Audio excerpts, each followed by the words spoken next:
And good morning, everybody. Wow, the rain apocalypse is on the way here in SoCal. Welcome to another edition of Get Busy with Kit and Jim. Yeah, it is raining like crazy here, and we're just not used to the rain. I know, we're spoiled over here in SoCal, but we actually need the rain. It's been kind of drought for the last couple of years, so we'll take it. But they're saying like 2 inches, maybe up to 9 inches of rain, so might get a little bit crazy out here, and people don't know how to drive when it rains. But it's all good. It's all good. We're super excited. Today on our show we have Lakesha Brown from St. Louis, Missouri. Hey, Lakesha. Hello, hello, guys. Hey, so before we jump into the show, I just have to tell everyone about the super cool epic adventure that I had over the weekend. I had the opportunity to go down to a live studio taping in Baldwin Hills, California, of a company, a startup company called Beatbox. And Beatbox is actually sort of like a wine cooler in a box that's designed like, I guess, a beatbox. Anyways, and the bag in the box holds up to like 7 bottles of wine. That was cool and awesome, but these guys were actually on the show Shark Tank, right? And they got $1 million investment from Mark Cuban. And I had the opportunity to go down, meet them in person. We were in kind of a pretty intimate setting, so there were like maybe 7 or 8 other people down there at the studio, and it was just so cool and so epic to meet them. They're really cool, down-to-earth guys. Justin Fenchel and Brad Schultz, just salt-of-the-earth kind of guys. They live now in Austin, Texas, and they are instant millionaires thanks to Mark Cuban. So anyways, that happened over the weekend. That was really cool. I had a great time. So yeah, I just had to put that out there. But anyways, again, welcome to Get Busy. We have our epic guest today, Lakesha Brown. And Lakesha, a little bit about Lakesha is she loves helping creative minds take ideas out of their heads, well, and bring them to life online, whether it's through web design itself, coaching, consulting, or social media training. She makes sure to take care of her clients like it's nobody's business. Hey, Lakesha, how's it going? All is well. Thank you guys for having me. I am super excited to be here. The lovely Kitty, thank you, and Jim, awesome to have me on. Oh, well, we are so glad to have you. Hey, Kit, good morning. How's it going in Chi-Town? First, boo for complaining about rain. I know, right? That's my favorite word too, boo. So, well, second, I'm doing great. I actually locked Oreo, my puppy, in the room today, so I learned how to break into a room using a credit card. Necessity breeds creativity here, so I've never done that. So it's been an exciting morning, and I'm so happy to have Keisha with us. I love you so much, and you know it. Thank you so much for coming here. Hey, Lakesha, so you are from St. Louis, so what's happening? I know there's a lot happening down there in St. Louis. What's going on? How's it going? How you handling the whole state of affairs over there? Well, that's a whole nother subject. I will say this. Yes, there are a lot of things happening here. However, my focus has been more so on the positive things happening here. We have a really nice scene of a really nice tech scene here and a business scene here, and there are a lot of people who are making some really good strides in making change here in St. Louis. So that's what I focus on more so than all the sensation we see elsewhere. So it's more going on here than what people know. You know what I mean? The behind the scenes, the stuff they're not showing on TV and all of that. So I'm trying to focus more so on that, the positive stuff that's happening here. Right. You know what, Lakesha, I love that because, of course, the news tends to sensationalize everything. Yep. And it's a shame that through all of this craziness that they're not, it'd be nice for them to take a step back and say, hey, there are some really positive things going on in St. Louis. This is what real St. Louis looks like. There is a tech scene, so I'm interested in hearing a little bit about tell us about the tech scene in St. Louis and how you obviously are a part of it. Oh my God. So what I really like is lately, like within the past year even, a couple years at least, but in the past year, I've noticed a lot of new spaces, new co-working spaces, new opportunities for business owners to meet, collaborate, and even pitch ideas. There's just a lot of networking events. I mean, the universities even are creating external conferences and seminars and things like that for people to just come in, students, educators, business owners. It is just really nice. So, and a lot of think tanks are happening here. The St. Louis scene is really coming up, I would say, in the area of tech and business, and I'm loving it. I'm loving it. That's great. Yeah. So you're a web developer, geek type person. Tell us, how did you get inspired to get into computer science? You know, what was your inspiration to do that? Okay, so I will have to tell you first what came before that. So growing up, I always wanted to be an anesthesiologist. Why? I thought it was a cool word, first and foremost. And then I found out how much they made, and I'm like, okay, I can do that. I can, gas people up and walk out the room and be done. My job only takes 10 minutes, right? So for a long time, I wanted to go to medical school.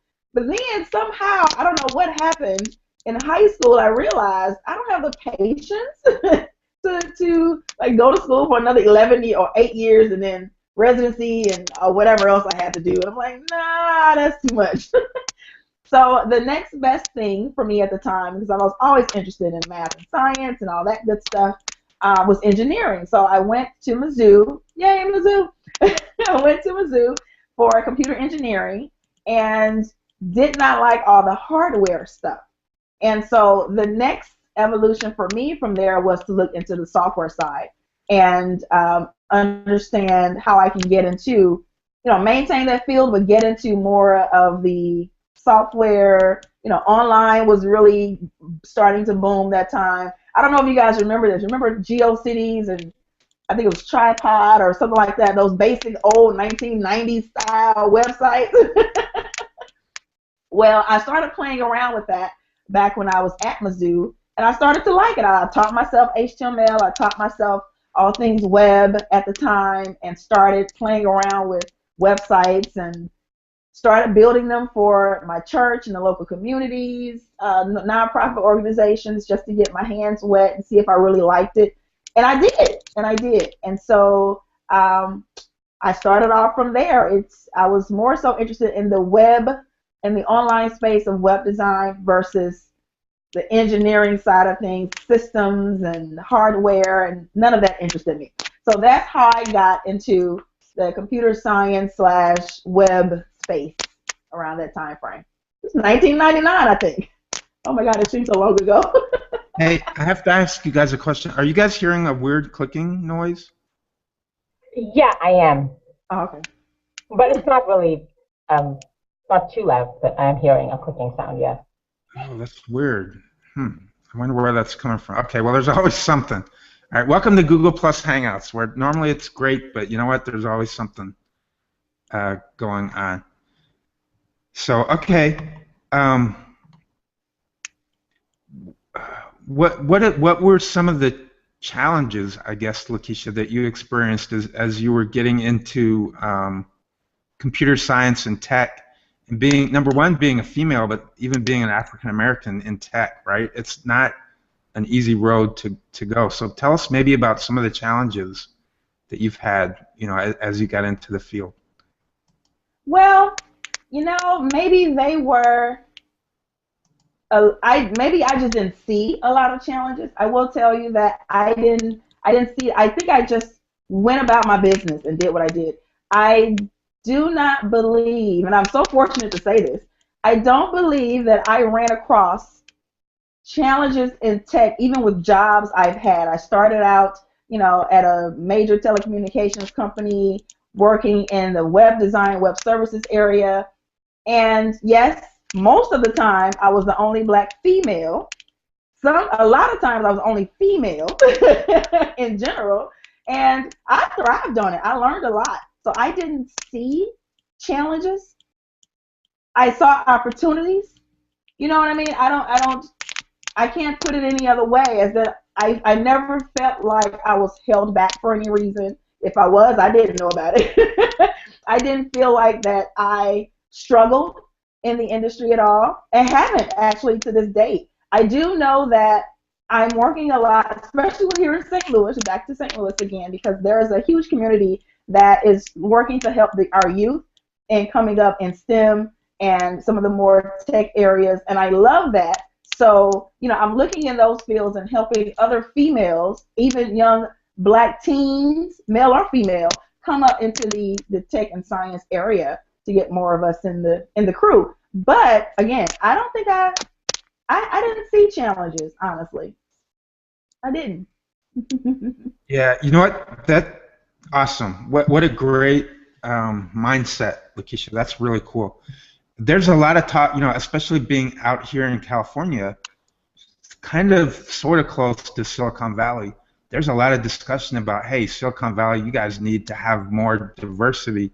You guys need to represent, better, which is cool, I think. And I think it's going to, when we start having the conversation, last week we had Amber Wright on the show, and we talked, the whole premise of that show was about communication and just talking and having discussions. And I think, even as a result of the tragedy that came out of Ferguson, I think what it does, and hopefully, again in a positive manner, I think what it does is it stimulates conversation, and hopefully that conversation takes us all in the right direction, right? What do you think, Lakesha? I'm with you. I'm going to use the word hopefully with you.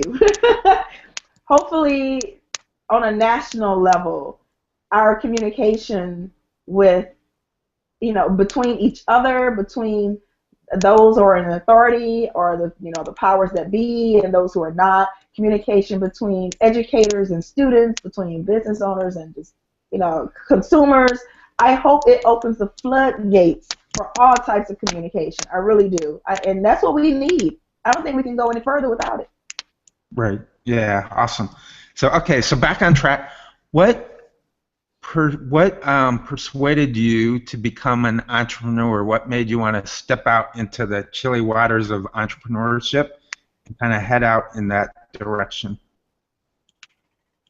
Okay. So I will tell you, all the while growing up, I knew that there was something, I always just had an inkling that there was something else I needed to do besides work for 50 years, at a job. I think I even foresaw, and I didn't know it was writing on the wall, I just felt it, that the writing on the wall was, when I get older, the scene is changing. I will not be one of those people who work for the rest of their life at one company, get a pension, retire, get the pension, and just live happily ever after.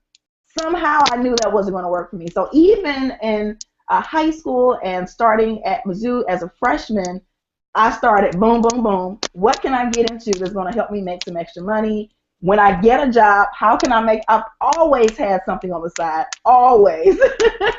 I've always been doing something that can help bring in some extra income. So I always knew I have to have something either on the side while I'm working or something that I can call my own to make my own income and to make what I want to make. So that I think maybe I was an entrepreneur in the womb. I don't know what happened. I've always wanted to do something outside of the norm of get a job and work and then retire. That was not the model for me ever since I was young. I just knew it. So we have a comment from our dream audience, Carmen. So Carmen says, Lakesha Brown, I just love that you were so focused on what you liked that you didn't notice that there could have been challenges. Go for what you love, and hey, if the guys around you wanted to help because you were the only girl, why not? Exactly, Carmen. I felt good. You know, it's kind of like, you know how a guy is around a whole bunch of girls, I call him a pimp. You know, I'm always playing, but I call him a pimp. Like, I felt like a pimp stress. I got all these guys around me. Okay. But they were really smart guys. And so I learned a lot. I learned that I did not want to be a pure coder. That's what I did learn back when I first started. I did not, just to sit and code all day long and waste 2 hours because I missed a semicolon. Oh my God, it's so frustrating. So I knew what I did not want to do, hanging out with those guys. So I truly appreciate that.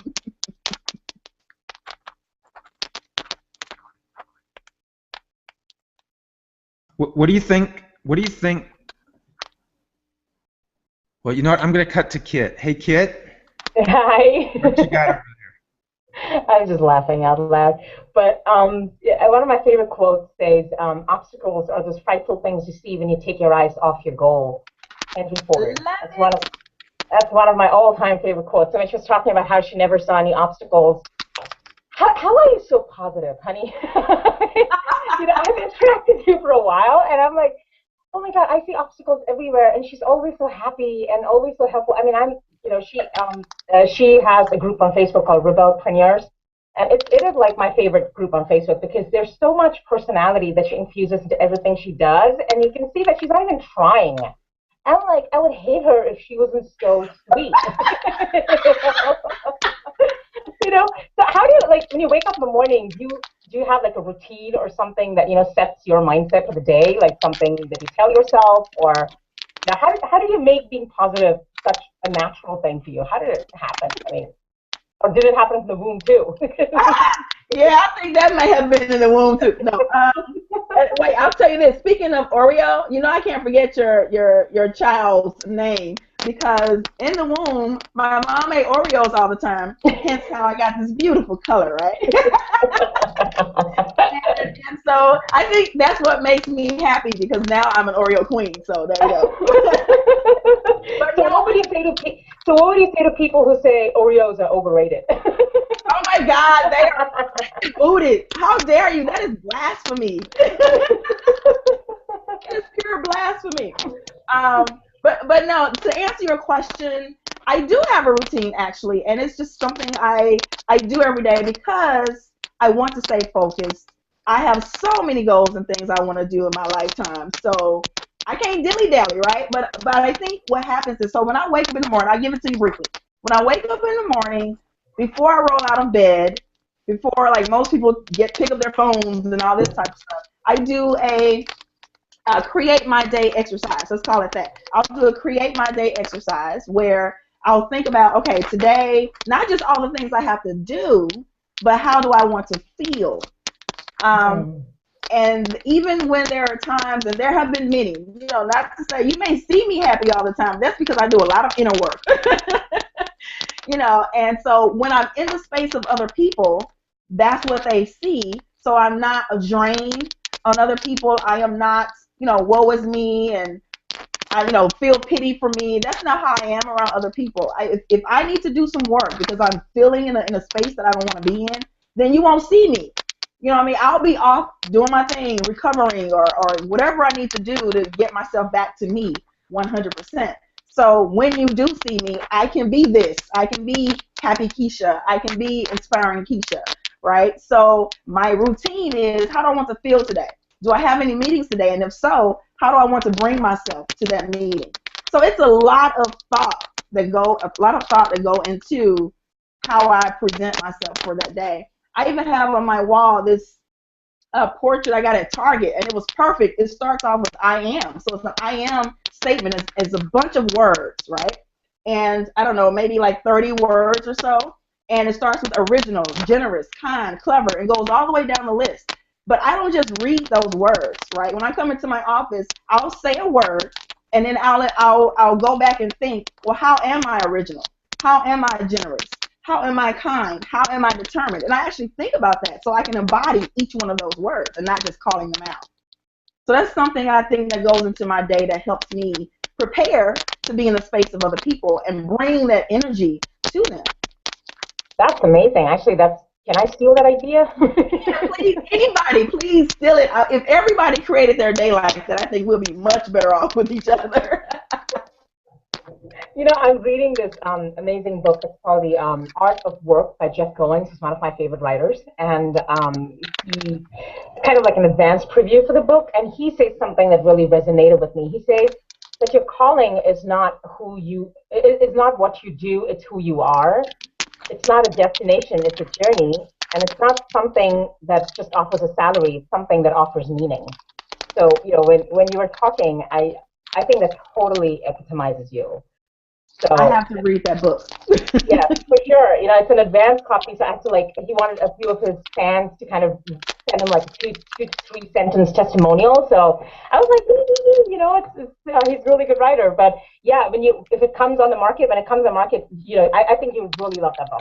I think everybody loved that book. It really makes you think. You may not agree with everything he says, and there's certain concepts that are slightly hazy, but you understand where he's going with it, and you learn to appreciate your life a whole lot more. So.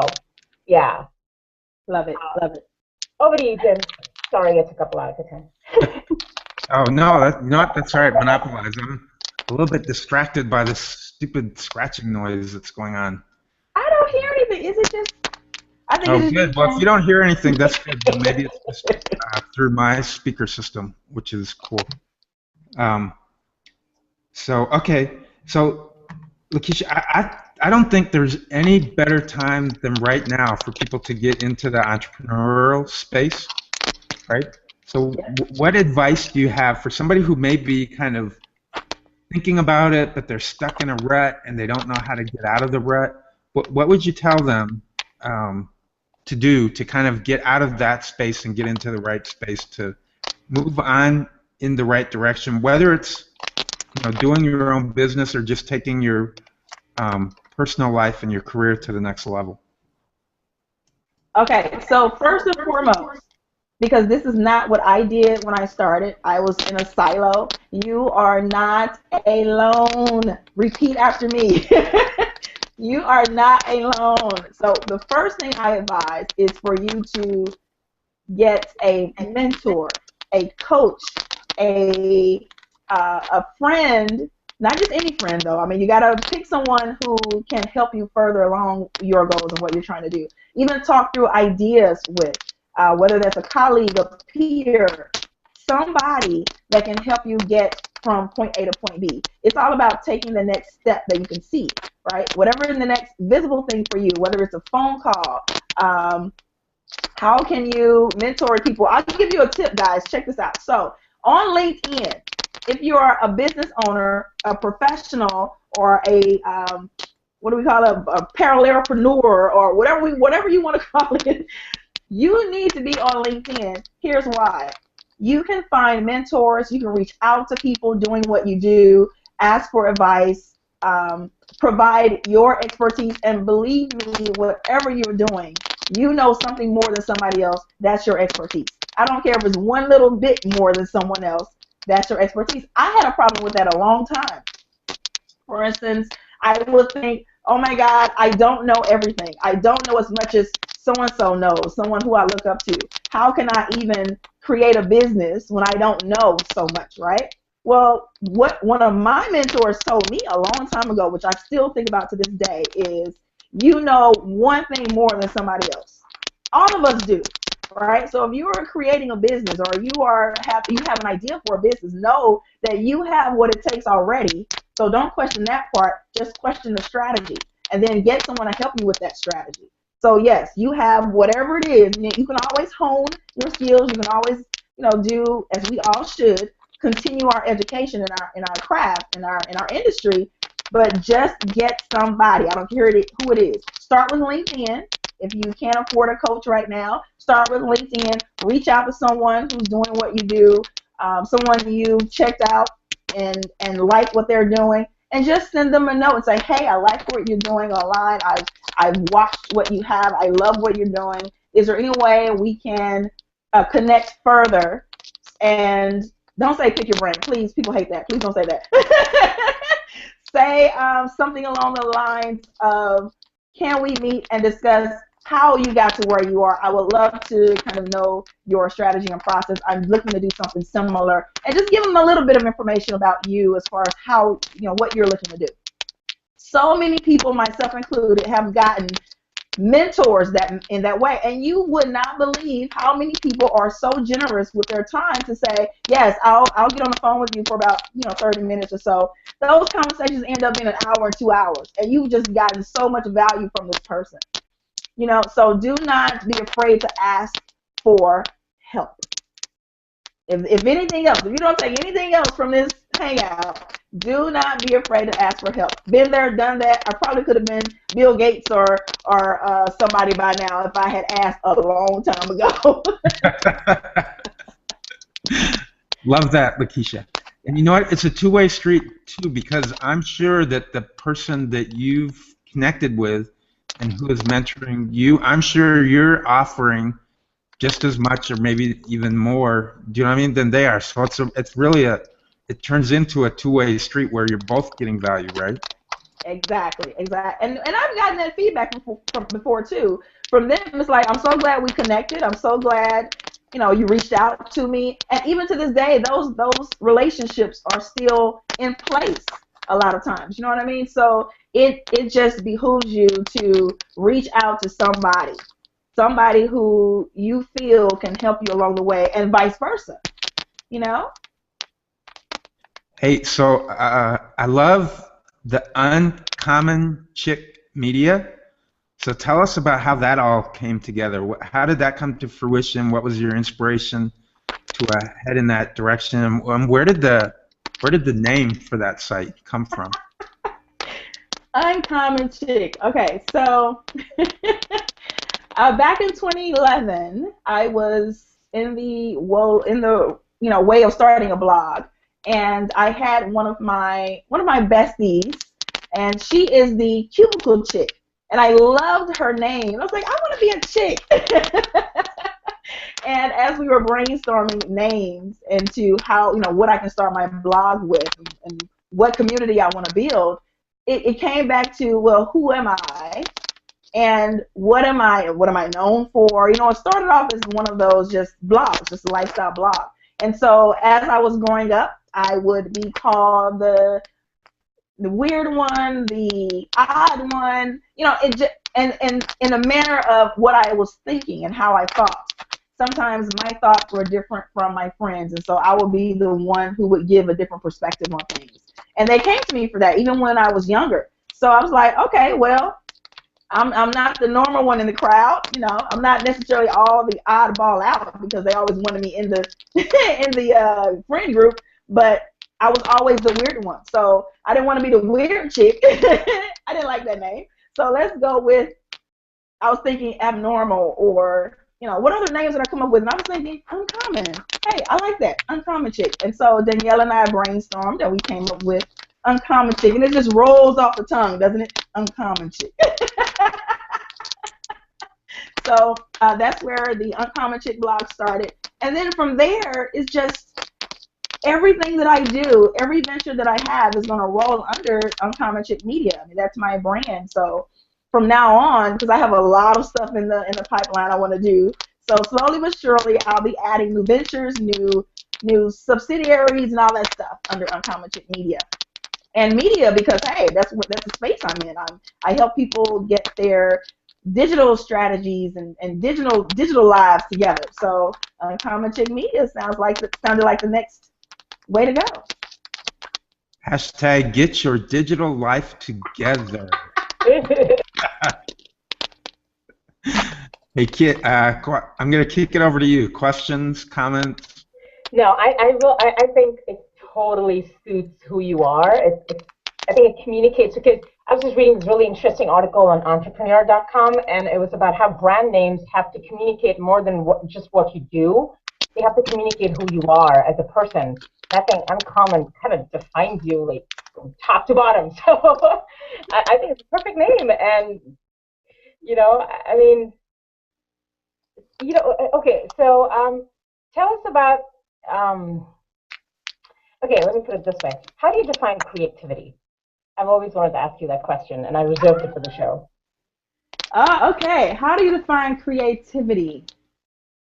Never answered that question before. So let's take a stab at it. Creativity is what you think about and what you do when you're not thinking. How about that? Here's why I say that. So when I am scrapbooking, one of my hobbies, and I can look through all the scrapbook magazines. I like to make cards. When I'm looking through the scrapbook magazines that's talking about, here's some samples of cards, here's what other people have done, and all of that, just to get some inspiration.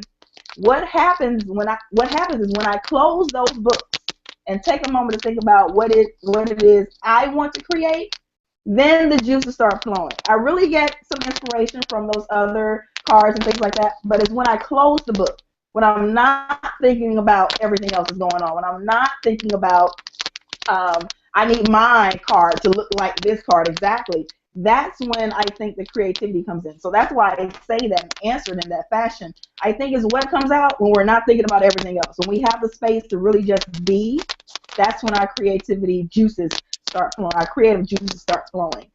So you're saying that you can define creativity as some sort of a unique expression of you. Yes, definitely. Okay. Definitely. Because I don't think anybody else can give you creativity. I don't think it doesn't need to be a learned behavior. It's not learned. It's something that is already within us. It's already within it's just we have to tap into that power. And the reason I think a lot of people don't think they're creative is because they don't trust themselves. You know what I mean? If you don't trust yourself, then anything you're thinking of, anything you're thinking about, you're going to automatically dismiss, so to speak. Or maybe you're not 100% sure about it, so you don't really release it from within. So that's what happens. I'm not creative. I don't know how to do this. I don't know how to do that. But if they really step back and listen to themselves, got rid of all the other voices, anybody else's opinions, anybody else's expectations, then I think they'll really realize whatever they create is from them. And if they trust it, that's that part of their creative process, though. See, don't get me started. As the innovation coach, man, I'm all about creativity and innovation, and I'm 100% behind what you said. I think people sometimes confuse artistic ability and creativity, right? I think some people think, well, I'm not an artist, thus I'm not creative. That there's so many different ways that you can express your creativity. Like, I am not an artist. I can barely even draw a straight line with a ruler, okay? Like, I am the furthest thing, right? I am the furthest thing from an artist that there will ever probably be. I can't sing, can't carry a note, just don't have that artistic ability whatsoever. But I can still be super creative by coming up with, unique ideas, by coming up with different takes, by brainstorming with people and helping them to get into their creative space. I can create vicariously, through artists by helping them to find their mojo and get their business mojo on. What do you think? Yes, I mean, do you remember that episode we had, Jim? I think you loved that episode, Keisha, with Heather Crafter and Debbie Davis, and we talked about how creativity is not just confined to painters and singers or the liberal arts genre. It's your ability to create. I mean, if you post a Facebook update, you're creative because you're creating something. And I think there's also, when you talked about how people feel they're not good enough, I think there's a fear of judgment that plays into it. Like, I know I'm afraid to release a lot of my words. My greatest fear is that people will judge me, and I'm not, I take feedback not very positively, so I'm very sensitive that way. But yeah, so that fear of judgment and also comparisons, that's the other thing that really holds me back, is that, I cannot create like the other person. What would you say to people who compare? What would you tell them? Oh, the comparison trap. Well, we've all been there. We've all done it, right? And sometimes we still do, even though we know it's not really good for us to do. Here's what I would say from a personal perspective and experience, right? So when I first started uncommonchick.com, actually, I looked at a million other websites first, right? Even though I'm a web designer, right? I looked at a million other websites first. And in the end, what happened? I didn't do anything for months. Why? Because I was in the space of, oh, well, I don't, if I launch, I'm not going to be like them. They have millions of followers and they have, 15,000 fans over here. And I didn't feel like I was in an adequate space to be able to create something like that. Use the word create again, right? So it took me a long time to start. Oh my God, I could have been way further than I am now. However, I let that comparison trap me down. And that's what stuck me in a rut for a while until I just said, you know what, forget it. Just launch the stuff and then work on building it up, because they didn't start off at, as soon as they hit publish for their blog, they started off at 15,000 million, 100 billion followers, you know what I mean? So what makes me think that out of the gate, that's what I need to do? So what happens, or what happened for me at least, was I went back, I tried to get rid of everything in my head, everything I was comparing myself to, every website, every person, every what have you in my area, and just let it go. It's hard. It's hard. I'm not telling you it's going to be easy. It's hard. Trust me. But when you let it go and just do one thing, and that one thing for me was to say, I'm up, I'm live, and I told a few friends first. They gave me their feedback, and I told a few more friends. And then I said, hey, here I am. Here's my website to a few more people. So I took some baby steps, and Kit, I know what you're saying. It's like that judgment is, if they came to my website, would they not like it? Would they not like how I write? Would they not like, because I'm a passionate Pisces. Yes, I am. So I am definitely the epitome of a people pleaser.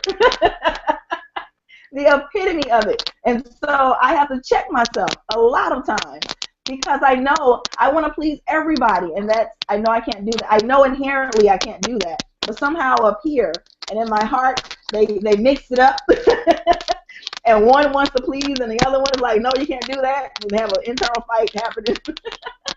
So I understand exactly what you're saying, because we have all been there and sometimes still go through it. Just know that it's a process. So if you just take a step back and say, step one, let's get rid of all the chatter and all the clutter and all the expectations and all the judgments already in my head, because we judge ourselves first, right? So let's get rid of all the judgments in my head first. Other people don't even have a chance to judge us because we haven't put ourselves out there. So we judge ourselves first and what we think other people are going to say. So we kind of have to jump over that part.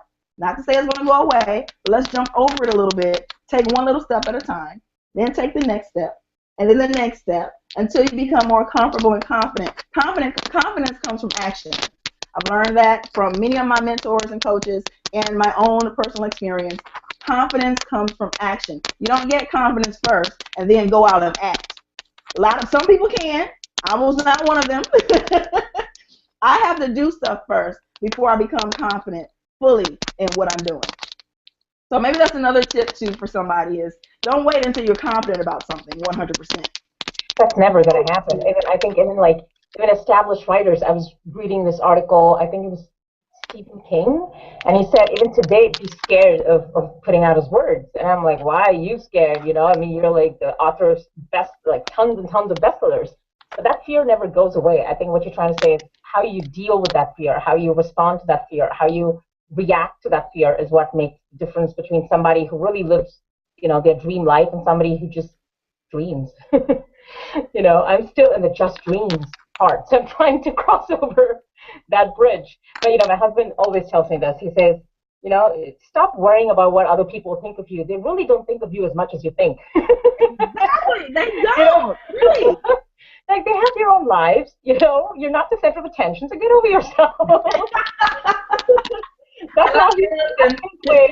He's not the, oh, darling, you'll be fine. No, he just puts it out there and you just take it. But yeah, so thank you. Yeah, that made a lot of sense. Yes. Go ahead, Jim. I know you're dying to say something. So speaking of creativity and web development, your website is dope, by the way. It's really dope. I like it. It's so, yeah, no, it's awesome. I checked it out. But you know what? As an innovation coach and as someone who comes across a lot of business people, I gotta say there are a boatload of crappy websites out there. Just like really, people, seriously, I mean, put a little thought into it, put a little effort. So for all of those people out there who have crappy, semi-crappy websites and want to kick it up a notch, what would be your, like, just website 101? What are the things that people need to do or consider when they're putting a website together? Because you know what, today in 2014 going on to 2015, we are we are so impacted by visuals, and if you don't have the visual right with your website, people are just going to turn it off and go away. So what would be some like recommendations you could give to people to really step up their game? All right. Okay. So let's narrow it down a little bit. You said 101. Okay. First and foremost, I will say I believe that a majority of those crappy websites you're talking about are made by the people who don't know how to build websites. So they're made by the creators themselves, or somebody that's just trying to get something out just to have a website, things like that. I think that's where a majority of them come from.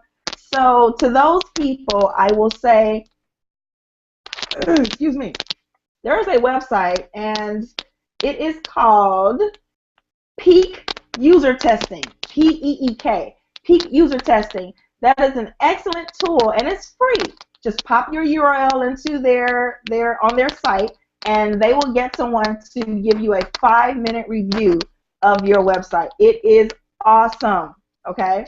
So if you do not have within your budget to hire a designer, or you don't know how to build, use a theme or something like that to build a website yourself, whatever you've done, just have somebody else look at it, not your friends, because they're going to say, "Oh, you're good." Not your mama and your daddy and all that stuff. No, you need to get a non-biased third party to really look at your stuff and give you that honest feedback, criticism that you should take, because it's not, and just do a few people, so that it's not just from one person who is one of your biggest fans and everything is good with them for you. So definitely use that site, peak.usertesting.com, excellent tool. And that way you can hear from somebody who doesn't even know you, who has no vested interest into giving you, yes, it looks good, you're great, that type of thing. So that's number one. Use some type of focus group, somebody to help you with your site, right?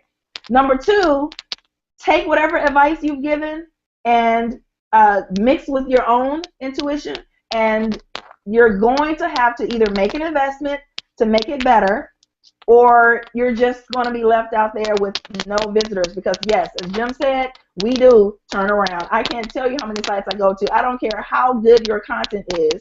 If we can't get a decent, visual of your website, we're gone. We're out of there. It's a couple times I've been to a site, and these are major sites. I have all these ads all over the place, so it takes 80 seconds for their site to fully load and all that stuff, right? But it's something I need on that site, and I surely hate that I have to. I'm like, is there any place else I can get this information? Because this site got 10,000 ads popping up all over the place, and it sucks.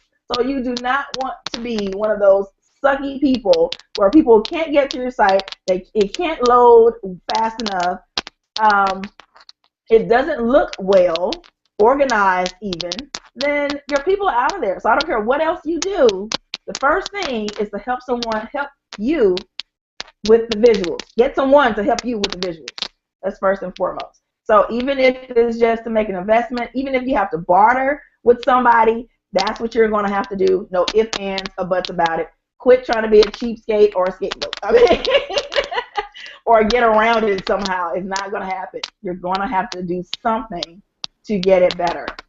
Totally. And you know what my pet peeve, and I think a lot of people have the same thing, is when you land on a website and all of a sudden a video pops up or music starts playing.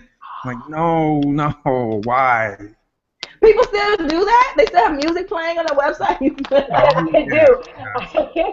I was this intern at a social media forum, and there's this Indian restaurant called Gaylord.com.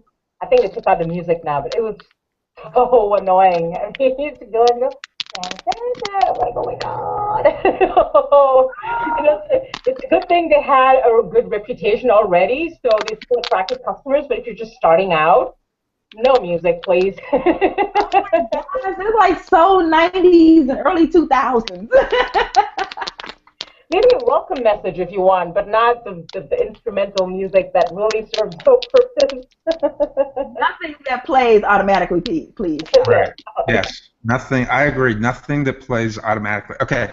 So now let's say you've got your awesome website up and going, and it's really great, and you're starting to blog. That's not enough, is it? I mean, once you got your website up and you're ready to go, what is the next step? What do you got to do? Okay. Depending on your goals, there are different strategies you would use. However, universally, let's say one of the things you have to do is keep your website, be consistent with keeping it updated, whatever that means for you. When I say updated, it doesn't necessarily have to be a blog, like you're out there writing blog posts and things like that, but it does have to have some element of newness, I would say, whether it's a new image of you every so often, or a new header, or maybe you're announcing an event, something to keep it fresh, so that every time I come back to your website, it's not exactly the same thing over and over. Otherwise, why am I coming back? Right? So think about that as number one.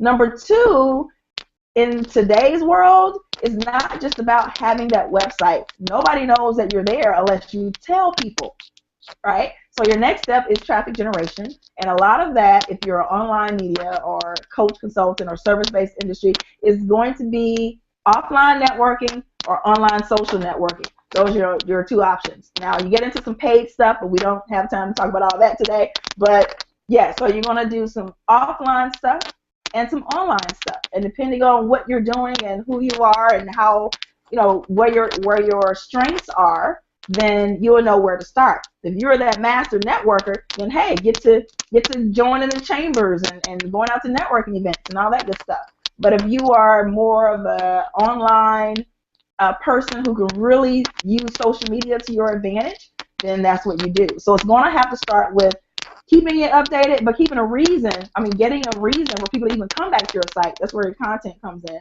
But then getting people there is going to you have to use some of those strategies. You can get into some SEO stuff. We can talk about all types of things you can do, but it boils down to, if you don't even know what the heck I'm talking about right now, you have to get somebody else to help you with that. You have to. There's no other way around it. Yeah, right. I agree. What are some creative ways? So if you're using social media, what are some best practices? I know we talk a lot about engagement, but we don't always talk about maybe what are some really good ways that you can engage. We're always encouraging people, engage. I think they hear that a lot, and I think the next question is, well, okay, how do you do that effectively? So what you got, Lakesha? Okay, here's what I got. I'll tell you some of the things I do. One is I'm in social media all day long. One is because it's what I do. I'm going to scale it back, though, for those who don't have as much time as I do to actually be on social media. So let's go there. One is you have to put it on your schedule just like you do anything else. Business meetings, kids stuff, whatever it is on your calendar, you have to put in this stuff as well, as far as taking 30 minutes every other day, whatever works for you. I don't care what it is, just make it consistent. Take that time and be proactive in what you're doing. So reach out to people. If you don't engage, nobody's engaging with you. So the word engage is more so walk into, whenever I'm in a grocery store or checking out, wherever it is I'm checking out, 99.9% of the time, I'm engaging with whoever it is checking me out. I'll call them by name. Most of the time they have their name tag on. I love to call people by their name. I say, hey, Jim, how are you today? And you are checking me out, and we having this conversation while, we going through the process. I don't stand there and just stare at you and look at you, And not everybody's like that. I understand. I wouldn't call myself an extrovert. I'm an intro extro, Vert there, but I just love the connection with people. So what I do on a weekly basis is I reach out to, especially on Twitter, I reach out to a few people who are new followers. I look at their bios, if there's anything we have in common, anything that I can reach out to them about and start a conversation, even if it's just a, hey, you know, loves your bio, or I'm a bacon eater too, or whatever it is. Create a way to start the conversation. It's like dating, really. You know what I mean? So if you're not a good dater, then you got to go out and get some tips. But you really want to date your fans, date your followers, date your people, right? You can't just walk into somebody and say, hey, let's get married. You want to date first. You know, you got to get into the dating scene and get to know people. You know what I mean? So you got to get to know people. That's my favorite part of what I do, actually. It's something I thrive on. It's one of my values. It's connection. So it works very well for me. However, take a little bit of time, even if it's 10 minutes. I don't care what it is. You could be sitting at the doctor's office. You know how long they take sometimes.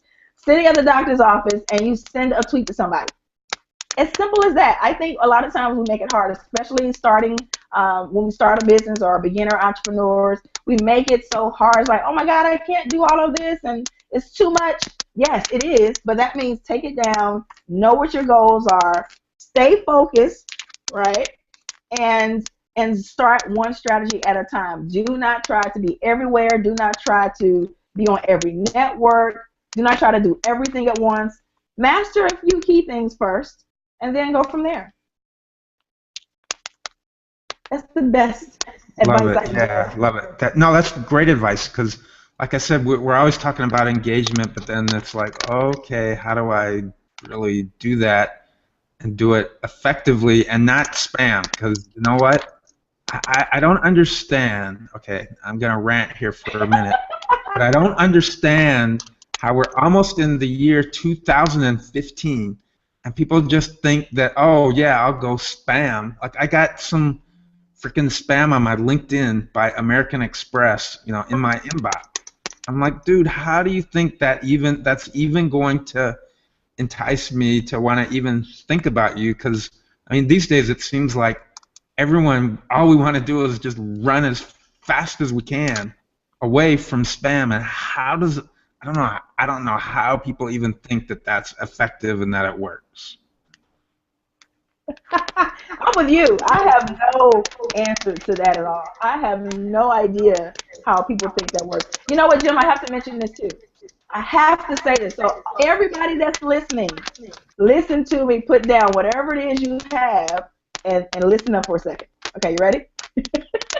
Speaking of spam, this is somewhat similar to spamming in real life, if you ask me.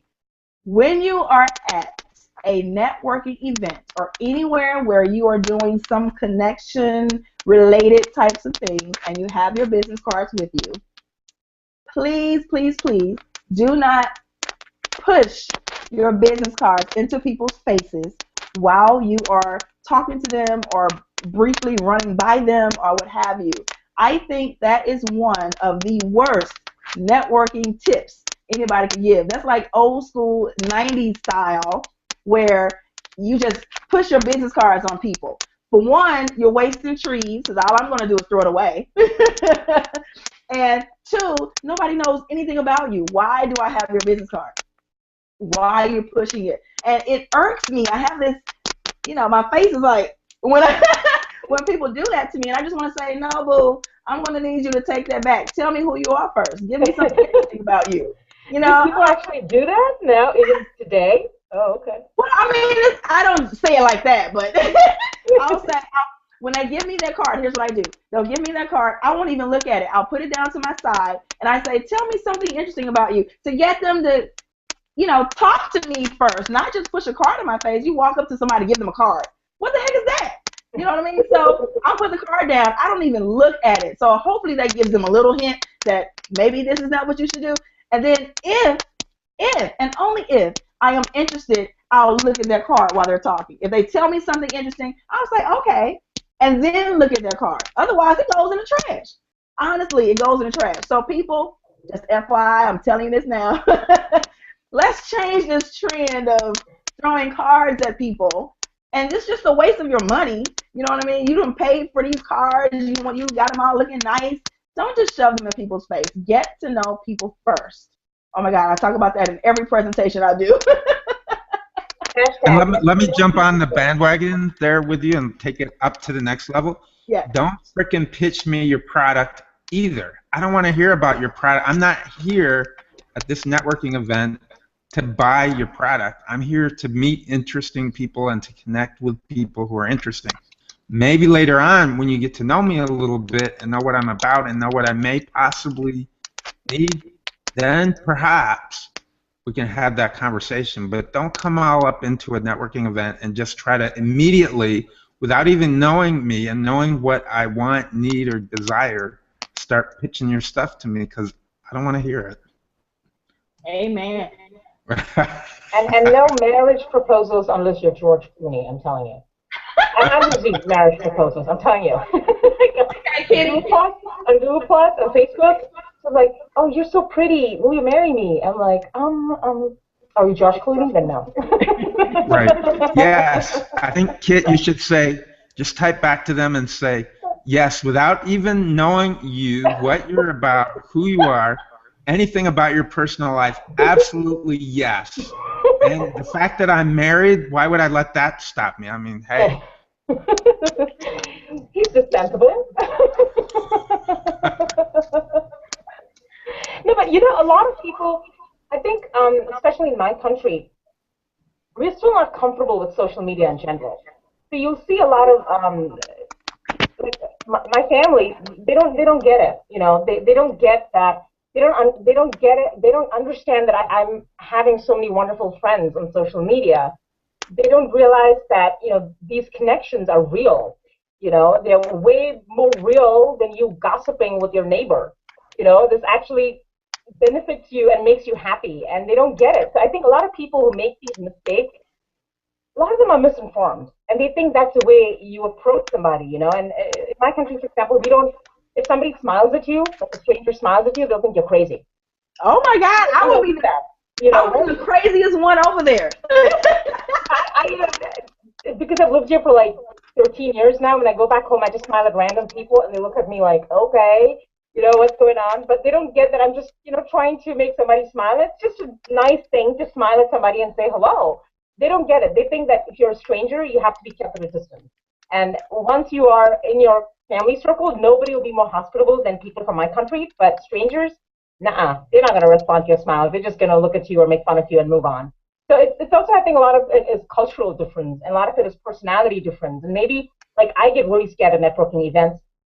That's why I never go to them, because I, like, stumble and fumble, and I'm not very good at telling people what I'm all about, you know, communicating what my why is. I write about it. You want me to write about it? I'll say I love emails for that reason. I love writing emails. I love writing long emails.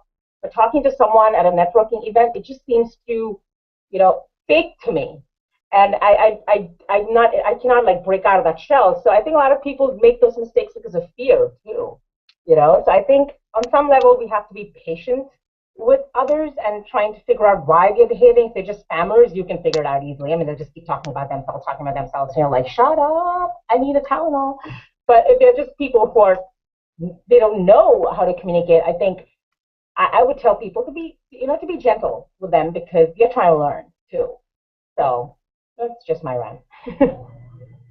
Can I tell you guys this? I remember, so I have, you know, different things I would say when I either introduce myself. It depends on what setting I'm in, right, and all that. It's never the same thing all the time.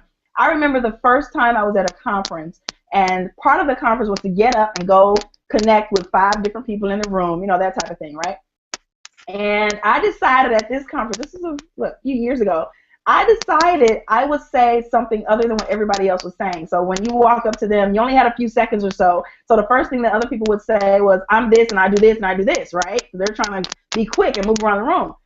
So I said, I am awesome. So when I walked up to somebody and said, tell me something about you, I said, I am awesome. And it was like crazy in the response that I had, because people didn't expect it. So first they were like surprised that that's something that I would say. I surprised myself, actually, because I've never said that before. Instead of saying, yes, I'm a, designer or a coach or what have you, I said, I am awesome. How are you? That type of thing. And then that broke out into a whole different conversation. I will tell you, I made way more connections, long-term connections at that conference than I think I have at other conferences and events. Only because for me, it felt like I switched it up. I did something a little bit different, and it sparked communication and conversation, not just, oh, I do this, here's my card, and go to the next person. So yeah, you sparkled. I think you showed your personality. And like you said, you did something different. So people are like, okay, So that's actually a really good option. I'm going to steal that too. Yeah, I'm taking a lot from you, Lakesha.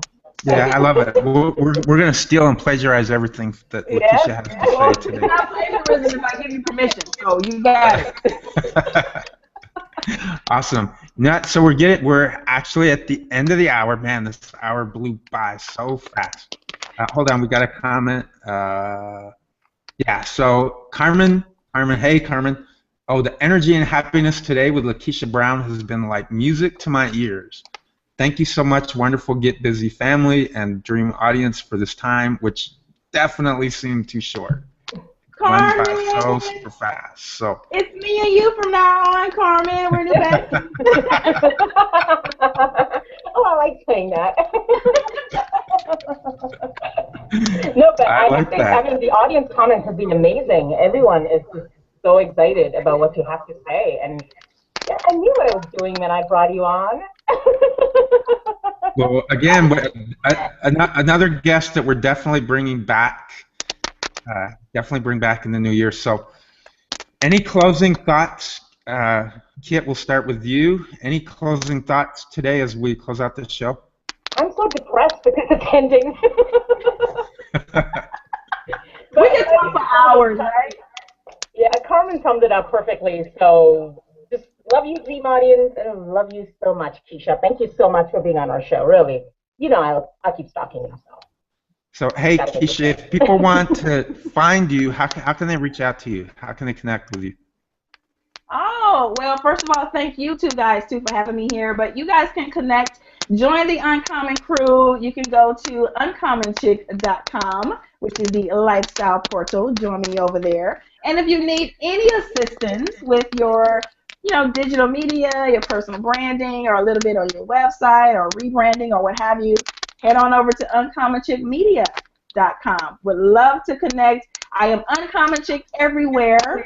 Twitter, Facebook, what have you. I'm Uncommon Chick. Instagram, straight flexing, Uncommon Chick. Just hit me up. I love to connect with the people. Right. Well, you know what? You came to the right place because we are so all uncommon here. We're all doing our own thing. And in closing, I don't know if I can get all of this out here, but Mark says, just popping in to check out the Get Busy show with Jim and Kit, doing such a great job covering their subjects and who they have coming on the show. Really impressed with what they've got going on as of late. So thank you, Mark, for that. I really appreciate it. It's a lot of work that goes into putting these shows together. And when people are actually watching and tuning in and engaging with us, and it just means the world to us. So thank you, guys. Thank you for Dream audience for coming back again and again and again. And I can't tell you enough how much we appreciate it. Next week, I don't have it nailed down yet. We may have Apollo M crew coming on. They're a startup business. Oops, sorry, I didn't mean to shout that out. But hey, Carmen, thank you for that. I'm trying to turn this off and come back. Okay. So anyways, next week we might have somebody who's right in the middle of a crowdfunding campaign come and hang out with us. It's to be determined. And if they can't be with us, Kit and I, we'll come up with somebody. So we'll still have some great awesomeness going on next week. Again, Keisha, I keep wanting to say Kesha now for some reason. Well, yeah, as soon as she came out, I was like, I know everybody's gonna screw up, Keisha now because they're gonna say Kesha. I'm like, whatever. That little young buck came on the scene and messed up my name. Well, hey, you know what? Just put that $ in there for the S and go with the flow, right? Go with the flow. All right, guys. Thanks for hanging out. We will see you again next week. Love y'all. Take care. Bye.